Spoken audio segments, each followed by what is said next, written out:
இன்று 1973 வெளியான புரட்சி தலைவர் ஓன் தயாரிப்பால் உலகம் சுற்று வாலிபன் அந்த காலகட்டத்தில் கருணாநிதி முதல்வராக இருக்கும்போது அந்த படத்தை வெளியிடக்கூடாது என்று இது பண்ணாங்க. ஆனாலும் பம்பாயில் போய் தலைவர் அதை பிரிண்ட் பண்ணி மார்னிங் ஷோ அங்கே போட்டு அப்புறமேல் தான் சென்னை சாந்தி திரையரங்கில் வெளியிட்டார்கள். ஆனாலும் இப்பொழுது போல் மீடியா இல்லை, எதுவும் இல்லை.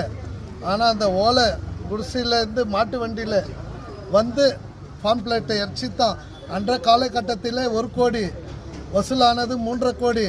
இன்று காலகட்டத்துக்கு எடுத்துக்கொண்டால் அது பலாயிரம் கோடி. ஆனாலும் ஒரே ஒரு ரூபாய் இல்லை.